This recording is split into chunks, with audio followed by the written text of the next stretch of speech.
Apa dia nilam?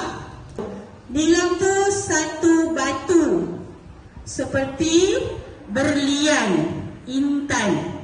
Jadi dia ambil perkataan nilam itu untuk menunjukkan berharganya batu itu, batu nilam. Dan nilam di sekolah kita maksudkan dengan nadi ilmu amalan membaca. Nadi, I ilmu, A amalan, M membaca. Nilam sangat berharga. Jadi sebagai nadi ilmu, buku-buku ini merupakan sesuatu yang sangat penting untuk awak. Buku yang menjadi pilihan saya untuk dibicarakan pada hari ini berjudul Makanan Tradisional Masyarakat Malaysia. Buku ini ditulis oleh Hamzah A. Rahman dan diterbitkan oleh Dewan Bahasa dan Pustaka pada tahun 2016. Buku yang mempunyai 130 muka surat ini mempunyai 3 bahagian makanan, iaitu makanan yang diperang, makanan yang tidak diperang dan strategi pembangunan makanan tradisional. Bahagian pertama dan kedua buku ini memperkenalkan makanan tradisional masyarakat Malaysia kepada 2 kategori, iaitu makanan yang diperang dan makanan yang tidak diperang. Contoh makanan yang diperang ialah tapai, bekasam dan tempe, manakala makanan yang tidak diperang pula ialah kerupuk, warna ikan dan otak-otak. Dalam bahagian ini juga terdapat langkah-langkah bagi membuat atau memproses makanan-makanan tradisional.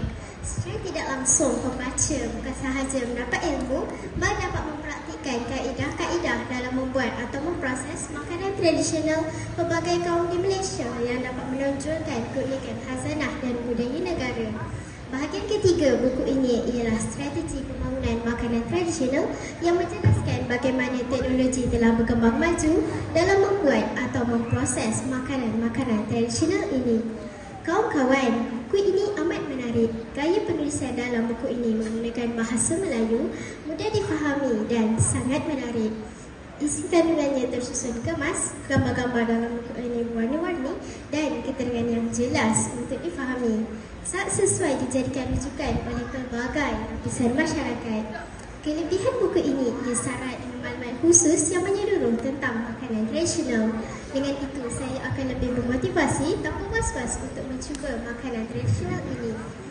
Kawan-kawan, setelah membaca buku ini, barulah saya mengetahui bahawa Malaysia mempunyai pelbagai jenis makanan tradisional warisan zaman berzaman yang begitu popular dan diminati ramai.